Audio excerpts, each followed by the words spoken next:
the ultimate Lou DiBiase 2025 My Guy list coming your way on today's edition of the Locked On Eagles podcast.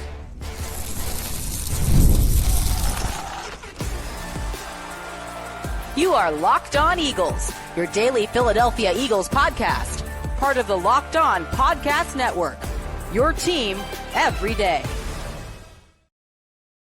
We thank you so much for making Locked On Eagles your first listen each and every day. Welcoming Eagles fans to this Tuesday edition of the show. I'm your host, Louis DiBiase. 2 days is all that separates us from the 2025 NFL Draft. We have been churning tape day after day, mock draft after mock draft on Mock Draft Monday, scenario after scenario, tweet after tweet, YouTube short after YouTube short. The last 2 months of draft coverage have been just insane, and we appreciate you guys tuning in, making Locked On Eagles your first listen each and every day, getting you ready for the draft for year 8 now. This is my 8th draft covering the NFL Draft for Locked On Eagles. Appreciate you guys making it, again, your first listen each and every day. Today is a special episode, as we do every single year with the last week of draft season.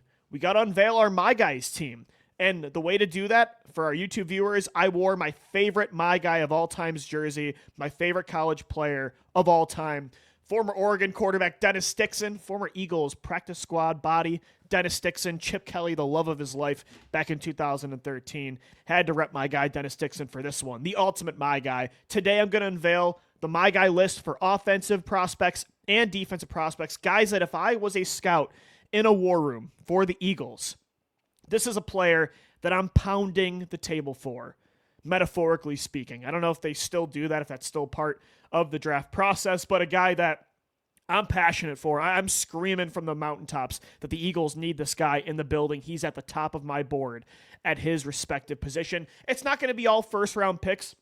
I did sprinkle in there some day 2 prospects as well, potential day 3 players. So I think there's a healthy balance of my guys from day 1, day 2, and day 3. Let's dive into it. Let's get into it. I'm excited about this. I've been prepping for this episode for a couple weeks now. Again, getting through all the film, I wanted to make sure I didn't miss any of my guys. Like Deion Walker, for instance, from Kentucky is a player that, of course, I watched his tape in March, but with free agency going on, your head is so caught up in all of that, didn't really process who he was. And then a couple weeks ago, I was watching him again, and I'm like, wow, I love this guy. Deion Walker at 6'7", has explosiveness off the line of scrimmage for a defensive tackle, a rare physical specimen, suddenly became a My Guy for me. Did he make it as the ultimate defensive tackle My Guy today? We'll find out, but that's why it's so late into the process, because I wanted to make sure I did my due diligence on everybody. Let's start with offense, and we'll start with the quarterback position. You might roll your eyes at this, but my guy for the 2025 season at quarterback is Miami quarterback Cam Ward, who's going to be the first overall pick for the Tennessee Titans. So you're probably like, wow, that's a bold take, Lou. Like, congratulations. Cam Ward is everybody's My Guy this year, especially in a weak quarterback class. But for me personally, I've been watching Cam Ward since he was in the FCS. I actually have a friend that used to represent Cam Ward back in the day before he got to Miami, before he became this first overall prospect. So he's been on my radar for years. And I'm not just making that up now because he was a first overall pick. I've been watching Cam Ward for a very long time because I'm always looking for, I love getting a year or two ahead of who potentially could be that next top quarterback prospect in the draft that we don't know about yet. That isn't that guy, the dark horse, because that's how I discovered Lamar Jackson back in 2015 as a true freshman with the University of Louisville. So Cam Ward, he's just the kind of quarterback that I love as well, right? I love the improv quarterbacks, the guys that can make plays outside of structure, the mobile quarterbacks, but they're mobile and they create for the passing game with their mobility. They're running to pass rather than running to run. That's what I like about Cam Ward as well. I love how he can make throws from so many different platforms, different arm angles, the raw natural arm strength, and fluid mechanics. He's just my kind of player. He is my guy, and I'm very happy for the Tennessee Titans. My guy Tyler Rowland, my co-host over at Locked On NFL on Mondays, he's going to get his guy, Cam Ward, in a weak quarterback class I think is by far the superior prospect. The other guy I was thinking about putting on this list was Jalen Milroe, but I've been watching Cam Ward for a long time, and I think he is absolutely worth the first overall pick. Even in a stronger class, he'd be somebody that I would make the argument would be my top guy on the board, depending on the class. Let's go to running back. So this is more of a day 3 player that the Eagles actually did meet with virtually last week. It's South Carolina running back Raheem Sanders. If the Eagles want to add more power behind Saquon Barkley, you have Will Shipley, who's an undersized, electric receiving type of back that I think can better replace Kenneth Gainwell. More as a Boston Scott type, though, in that replacement than a Miles Sanders type or a DeAndre Swift. Less of a complete running back or a Saquon Barkley, of course, from a physique standpoint. If they want to add some more size, depending on what they feel about A.J. Dillon's long-term health with that neck injury, if they want to kind of double down on that kind of player and add a power back, in case Saquon goes down, Will Shipley can't carry the load, and I don't think A.J. Dillon can either. If you want to bring in another guy of that style, I think Raheem Sanders is somebody you could probably get with one of those fifth-round picks, and you have 3 of them right now. So I could totally see the Eagles saying, let's add another power back. I think you have to double down on the A.J. Dillon signing more than the Will Shipley signing. With Dillon, I like him a lot. I actually thought A.J. Dillon could be part of a committee approach last year if they didn't sign Saquon, a former second-round pick that's had some good years in Green Bay. He's a really big running back, but he could also be a Rashad Penny type with that neck injury that is a big name they signed in free agency, but it's a 1-year deal with like no guaranteed money, and he ends up just not playing at all. So I could see that also being the outcome. Raheem Sanders could be a nice value option to replace him and maybe be that RB2 or RB3 along with Will Shipley behind Saquon with day 3 of the NFL draft. So he's a guy that I really like for what I'm looking for at running back behind Saquon. I'd like to add some more size, some more power, bring back that LeGarrette Blount or Jay Ajayi type for this backfield in the rotation. I think that would be a good move, especially in a year where I think Saquon Barkley's going to touch the ball less than he did in 2024, which means there's going to be a bigger role naturally for the backup running backs. All right, let's go to wide receiver.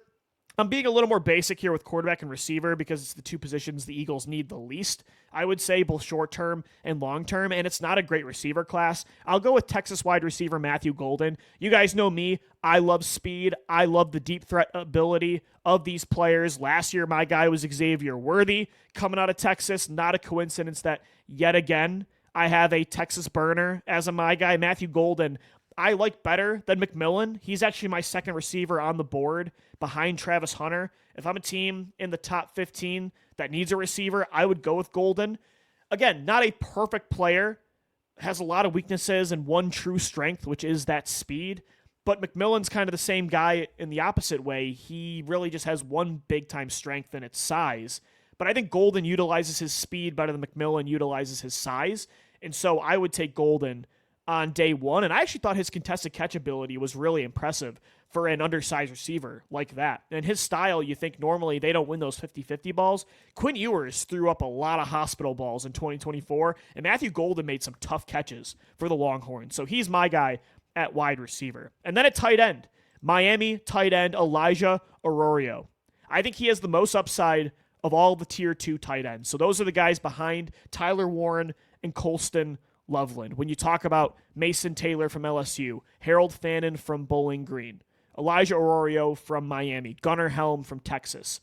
I think Fannin's the best run after the catch player of those guys. I think Mason Taylor has the highest floor. I think Gunnar Helm is the best tight end of those guys when it comes to contested catch ability, high pointing the football. I think Elijah Arroyo, though, has the most upside of any of them. I think he has the best physical traits combined. When you add the length, the wingspan, the speed, the explosiveness off the line of scrimmage, the run after the catch ability, the height, the size, the ability to high point the football as well. I think Mason Taylor, again, has the highest floor, but Elijah Arroyo has the most complete skill set, where I think that if he puts it all together, he has the highest ceiling of any of those players. So it was close, and I really am starting to come on to the idea, I should say, of Harold Fannin coming into the Eagles offense on day 2, being that gadget, run after the catch screen type of receiver to add to this offense if you lose Dallas Goedert. I really am starting to like that idea. I'm a big fan of Gunnar Helm as well, coming out of Texas. I like those Texas skill position players. But I think Elijah Arroyo, again, I'm an upside guy. I'm a traits guy. I think he has the most star potential of any of those players that are not named Tyler Warren or Colston Loveland. And then let's go to the offensive line. We'll wrap up my guys on the offensive side of the football. At tackle, I'm going to go with the University of Minnesota's left tackle, Arente Ursary. You would think I would know my guy's name, but I just want to make sure I get it right. Arente Ursary. He has the size and the power, I think, to be a dominant offensive lineman at the next level. And I'm really looking at size, length, and power right now for the Eagles on the offensive line. I want that versatility of a guy that can play guard and tackle. This guy is naturally a tackle. That's what he played at Minnesota. Could be the long-term replacement to Lane Johnson. But after seeing what Mekhi Becton did last year at right guard, normally a right guard is not that big. They're not as big as Becton. They're not as big as Ursary. But I like the idea of having a giant mauler at right guard in between Lane Johnson and I would say an undersized center in Cam Jurgens to add some more beef in the middle of that offensive line. Ursary, I think, will end up being a late day one pick. If the Eagles stay at 32, I think he's actually an option that people aren't talking about enough. But he could be a day two steal for a team. Ursary has the size. Like, he just looks like an offensive lineman that you build in a lab. He's my guy for the tackle position. And then I would say a guard.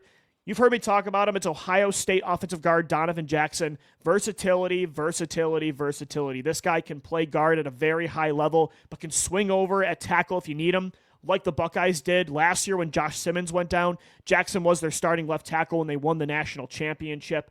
Jackson's a good player, and I'm prioritizing versatility this year in the trenches, so he's my guy at the guard position.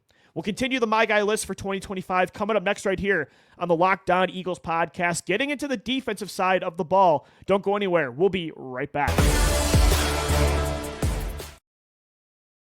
Today's episode of the Locked On Eagles podcast is brought to you by Gametime. There's nothing like the atmosphere of an NBA playoff game. Every bucket, every defensive stop, every moment feels huge. It's electric in the arena, and with Gametime, you can be part of it without the stress of last-minute ticket hunting. Gametime makes it fast and easy to get playoff tickets, even when demand is sky high. Prices on the app actually go down as tip-off gets closer, and their last-minute deals can save you up to 60% off. I love Gametime. The all-in pricing means no surprise fees at checkout. What you see is what you pay. That was the case for me when I got to go to the NFC Championship through Gametime back in 2023 in Philadelphia. Eagles 49ers, one of the best experiences of my life. They took the guesswork out of buying tickets, and you can too with Gametime. Download the Gametime app, create an account, use the code LOCKEDONNFL for $20 off your first purchase. Terms apply. Again, create an account and redeem the code LOCKEDONNFL. Locked On NFL for $20 off. Download Gametime today. Last minute tickets, lowest price guaranteed. Thanks as always for making Locked On Eagles your first listen each and every day. I'm your host, Lou DiBiase. It's the official My Guy team of the 2025 draft offseason. For me, offense, let's take a look again. My Guy list. Quarterback Cam Ward. I almost said Cam Newton. I'm thinking about college greats. Cam Ward is one of those guys at quarterback. Running back, South Carolina's Raheem Sanders. At wide receiver, my guy is Texas wide receiver Matthew Golden. At tight end, I love the traits of Miami's Elijah Arroyo. And then going with the big guys up front. Versatility and size. At tackle, Aaron Ursary from Minnesota and Donovan Jackson from Ohio State. I'm not going to lie, though. For the second year in a row, I'm much more passionate about the defensive my guys of my roster compared to the offense because I think the Eagles still need defense long-term more than they need offense. They have, eight of 11 starters that are locked up through at least 2027, if not beyond that. There's almost nobody on offense that's going to be an unrestricted free agent next year outside of Dallas Goedert, who probably won't even be with the team. The offense is pretty much set. Yeah, again, right guard could be a need, right tackle long-term, tight end, but defense, I think you need to add a couple more pass rushers on the defensive line. You could add more linebacker depth, another boundary corner, a starting safety potentially, depending on how you feel about Sidney Brown. The defensive prospects are still the guys I'm more invested in this year, so I was more passionate about those, my guys, than the offense. And we'll start with the edge rusher position. If you've been listening and watching the show for the last 2 months, you know who my edge rusher is. It's Tennessee's James Pierce Jr. I think he is the most explosive pass rusher in this class. And for me, if I can add elite speed and bend on the edge over anything, those are the two traits that I'm prioritizing the most. And James Pierce, he reminds me, I went back and watched Von Miller's Texas A&M tape. I am not saying James Pierce is going to be Von Miller, but he moves like Von Miller. He has the quickest first step off the line of scrimmage of any pass rusher, I think, in this class, maybe even over Abdul Carter. Like, he is that good, that natural of a speed rusher off the edge. He could use some counters still, some power moves. The off-the-field stuff is still a concern to some teams, which might kind of have him fall down the board farther than he should if that wasn't a thing. I'm not really concerned about it from what I've heard. I think it's worth the risk. James Pierce, the explosiveness, especially in the modern day NFL with so many mobile quarterbacks, you got to close in quick to finish plays. Yeah, pressure is important. Pass rush win rate is important. Quarterback hurries is important, but sacks are important as well. Finishing plays, like Howie Roseman says, getting closers on your football team is massive, and I think James Pierce is going to be a fourth quarter closer at the next level. I am a massive fan of James Pierce Jr. on day one. I did kind of cheat here. So I thought about like Deion Walker from Kentucky at defensive tackle. He's a my guy. Omar Norman Lott from Tennessee is a my guy. Of course, Walter Nolan from Ole Miss. I really like even Shamar Turner is not getting talked about enough from Texas A&M and TJ Sanders from South Carolina. There's a lot of explosive pass rushers on the inside that could be day two options for the Eagles in that second round, maybe even the third round. I did cheat a little bit, though. I went with a guy that plays naturally edge rusher, but I think at the NFL level, teams are going to want him to move inside to fully maximize his ceiling, and it's Ole Miss defensive lineman Jared Ivey. I think his ceiling in the NFL is as an inside pass rusher. With his length, his power, the speed to power move that he has, the chop, I think he is somebody that could be a Charles Omenihu type for a team that wants to utilize him on third downs, rush him inside, maybe first and second down. He plays on the edge. But the funny thing about Ivy is you watch the film and it's like, you can see it. Even if you're not a football guy, you can see the heavy feet, the sluggish, like tumbling style of mobility for an edge rusher. He is not the most athletic player from his lower body. But you guys know me, wingspan and length for linemen is something that I really prioritize. I love some of his counter moves. Like his chop, his counter rush is really impressive. I think if you can kick him inside, it'll help kind of mask some of the issues with his explosiveness or lack thereof, his first step. I think I keep thinking Charles Omenihu was a player. It makes sense why I like Jared Ivey so much because I liked Charles Omenihu a lot back in 2019, I think that class was, or 2020, coming out of that class. Omenihu was that guy that I thought you could play him on the edge, you could play him on the inside. You add Jared Ivey in like round 3 or 4, I think he could really help make up for some of that lack of production you're going to lose from Milton Williams. Like Jared Ivey can be a player that, is he a full-time starter in the NFL? Maybe not, but as a role player, a third down inside rusher, I think he has that kind of ceiling, and I'm very intrigued by his traits on day 2 or day 3. So Jared Ivey from Ole Miss is a player that I really like. Again, I know his deficiencies. I'm not saying he's going to be a 10-plus sack guy a year, but as a role player, if you're looking for like a inside pass rushing specialist, a gadget type of guy, a mismatch type of player, depending on what team you're playing, Jared Ivey is an interesting one for sure. That length is ridiculous. And then at linebacker, Vanderbilt's DeRicky Wright. He's a linebacker safety hybrid, I think with a ton of upside on day 3. He did have a top 30 visit with the Philadelphia Eagles this week.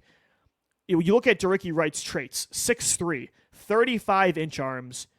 He looks like such an interesting player out there. You watch his tape, and you're saying, is that a safety? Is that a linebacker? Like, what is that guy? He is so long, but he's still like, he hasn't put on that weight yet of a pro, so he still has that like skinny build for a linebacker.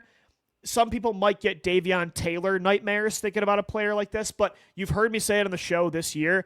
I want that positionless player, that not a safety corner hybrid, although I'll take that like a Jahdae Barron. I want that kind of linebacker safety hybrid. I remember years ago I was obsessed with the idea of adding Isaiah Simmons from Clemson, and of course he didn't really pan out. He was a jack of all trades, master of none. But if you're not asking that guy to be a top 10 pick that's a full-time core piece for your defense, if you're asking him to be, again, kind of like Jared Ivey, a rotational piece, he has a specific role where you're really just utilizing his strengths.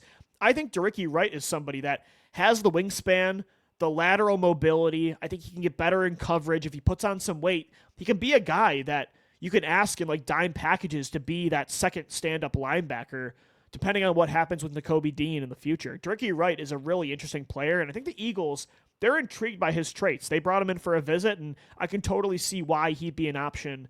I would say he's a round 4, round 5 prospect, but if you said he was a end of round 3 kind of player, I wouldn't be surprised. So again, I wanted to really balance this My Guy list out with some, round 1 guys like Cam Ward, Matthew Golden, James Pierce, Donovan Jackson, but also some day 2 and day 3 guys as well, like Ursary, Jared Ivey, Ricky Wright, Raheem Sanders.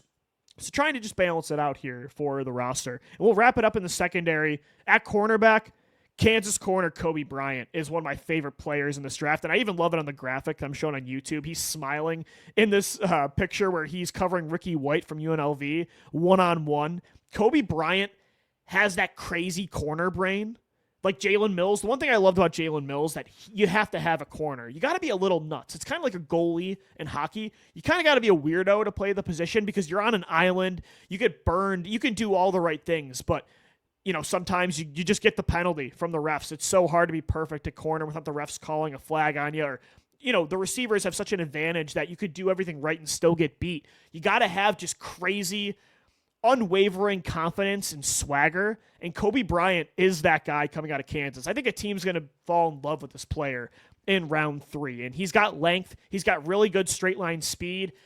I think he'll probably get penalized a lot early on in his career. He's a little grabby in press man coverage, but I love the aggression. I love the physicality.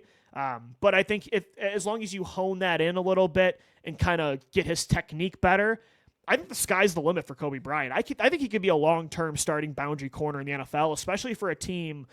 I hate it, but he looks like a Dallas Cowboy, the way Al Harris's defense plays, like that press man coverage. If the Eagles want to do more of that, and they want to bring in a guy to compete with Keely Ringo that has similar traits, Kobe Bryant would be an interesting prospect in round 3 or round 4. And then at safety, I think this is the ultimate My Guy for Lou DiBiase this year of any player that I just listed off. He's the My Guy of 2025. You guys know it. It's Penn State safety, Kevin Winston Jr., and it was music to my ears today to hear that Kevin Winston Jr. was in Philadelphia for a visit. He's probably going to be a second-round pick. If he did not get hurt in 2024, I am adamant in saying that he could be the number 1 safety off the board, even over Malachi Starks and Nick Emenwari. That's how good I think he is. He's my favorite player in this draft. Like last year, it was Quinyon Mitchell. For me this year, I think it is Kevin Winston Jr. So I think he's a guy that if they can get him at 64 or even in the form of a trade up from 64, I think it's an absolute steal. He is an incredible tackler. He's the perfect kind of safety to cover tight ends. He is rangy, has good speed, close-in speed. Again, the tackling, though, is the best part. His missed tackle rate was the best in football at his position in 2023. Kevin Winston Jr. is the My Guy of the 2025 draft process. Let me know what you think of my list at DiBiase, LOE on X, at Locked On Birds. Coming up next, we'll wrap up this edition of Locked On Eagles, getting into some potential draft day trades. Adam Schefter reported, or speculated, I should say, the Eagles could trade for a veteran during the draft. Who could that veteran be? We'll get into it coming up next right here on Locked On Eagles. Today's episode of the Locked On Eagles podcast is brought to you by Amazon Fire TV. Did you know your Fire TV is also an Xbox? That's right. Turn any TV into your gaming and entertainment hub with Fire TV Stick 4K devices. No console required. Just grab your paired controller, subscribe or sign in to Xbox Game Pass Ultimate with EA Play included, and you're ready to play. Dive into hundreds of premium titles from EA Sports College Football 25 to Call of Duty Black Ops 6. As easily as you stream your favorite shows, it's gaming made simple, and it's all on your Fire TV. Play high-quality Xbox games at a fraction of a cost with a console, without a console, I should say. Already have a console? A Fire TV Stick 4K device is more affordable and easier to travel with, allowing you to take you or your kids' games wherever you plug in. Head to Amazon.com/Fire TV Locked On to get started. Xbox Game Pass Ultimate subscription and compatible controller required. Available on select devices including Fire TV Stick 4K 2nd Gen, Fire TV Stick 4K Max 1st and 2nd Gen, and Fire TV Cube 3rd Gen. All right, we're wrapping up this Tuesday edition of Locked On Eagles. We only have 2 more shows until the 2025 NFL Draft. Thursday night, I'll be live immediately after the Eagles make their pick to recap the crazy first round that it will be, an unpredictable one for sure. We'll be live Friday night as well for day 2. We'll have a podcast Saturday as well. So I'll churn out probably 6 to 7 shows this week for you. So make sure you're subscribed on the podcast platform you listen to the show and on YouTube as well. Thanks as always for getting through another offseason with me. From free agency to the draft, it has been a hell of a ride. This time riding solo. It was definitely a new, different experience for me, but you guys made it so much fun, especially on our YouTube community page and on our socials. All the comments you guys made, the encouragement, the back and forth with what prospects you guys like and don't like. It's been a really fun process, as it always is. It could be an even more fun process if Howie Roseman makes trades, whether it's Thursday, Friday, or Saturday. Adam Schefter thinks that's very likely, and that sounds like duh. Howie Roseman makes more trades than any GM in the history of football. He literally broke the record last year during the draft for most draft day trades in a single 3-day span. So it sounds like, yeah, that's like, of course.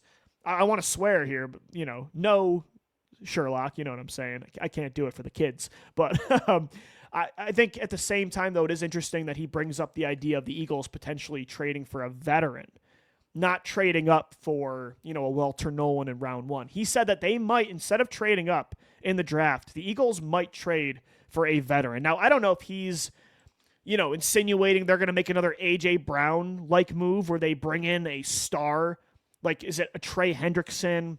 Are they trading for a T.J. Watt? Is that what he's referring to instead of trading up? That's kind of what it sounded like, because why would trading for Michael Mayer from the Raiders stop you from moving up in the draft? Like, it wouldn't. So maybe that's what he meant, but maybe he just meant instead of, using all these picks, Howie Roseman does try to trade a pick or two for a Michael Mayer type, or like a Luke Musgrave from the Packers, if they want to bring in another tight end to compete for the starting job if Dallas Goedert's gone, if they trade him on draft day. Maybe they trade a veteran away for another veteran. That would make sense. I don't see an A.J. Brown like day 1 blockbuster coming instead of a first-round trade-up. I think a first-round trade-up is way more likely, just because, who would it be for? They're not going to trade, based on what they did this offseason, there's no way they're trading for a Jalen Ramsey or a Jair Alexander. You just let Darius Slay walk, who I think right now is a better player than those two. They're all aging. They're all going to be expensive this year. You didn't want to do that with Darius Slay. So now you're going to trade draft picks for an older, more expensive cornerback like Alexander or Ramsey, who is maybe just as good as Slay, if not a little worse. So that doesn't really make much sense to me. Hendrickson doesn't make sense either, considering he's going to want a new deal and he's already 30 years old. TJ Watt, I don't think is actually available.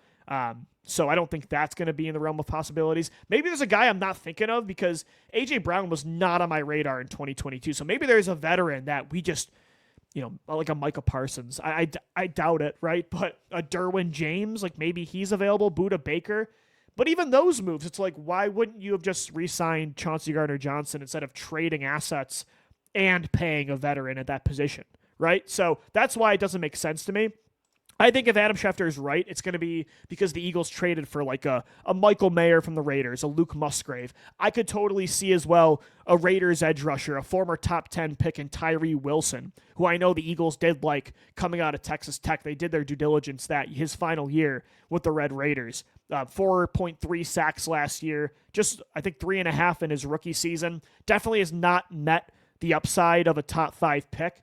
Maybe the Eagles kick the tires on him the same way they did Joshua Uche and Azeez Ojulari. I could also see, if the Giants are willing to deal a player within the NFC East, Evan Neal, another former top 10 first-round pick that's fallen out of favor at tackle with a New York team, comes to Philadelphia, competes at right guard with Kenyon Green and Tyler Steen. Those are the types of moves I could see Howie Roseman making, whether it's day 1, day 2, or day 3. I just can't see them trading huge assets for a veteran star. If they did, gun to my head, if that scenario did play out, who's the guy we're not thinking of that it would be for? I would say Odafe Owe from the Ravens, who it sounds like might be expendable, needs a new contract. He's a younger player in his rookie contract still. That's the type of guy that Howie Roseman normally trades for at a premier position. I could see Odafe Owe, especially if the board does not fall well in the first round. All the pass rushers go in the top 20. They just can't get their hands on one of those guys. I could see that.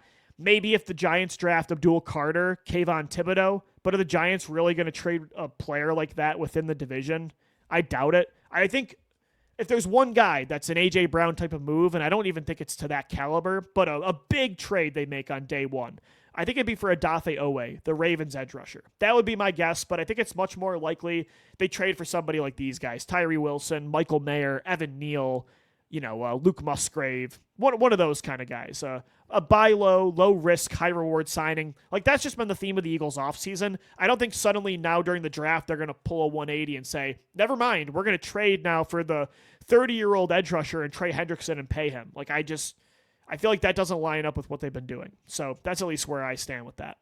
All right, guys, that's going to do it for today's edition of the Locked On Eagles podcast. Thanks so much for tuning in and making us your first listen each and every day. We'll see you tomorrow for another edition of the show. Until then, thanks as always for downloading, watching, and listening, and let's go Birds. Fly, Eagles, fly.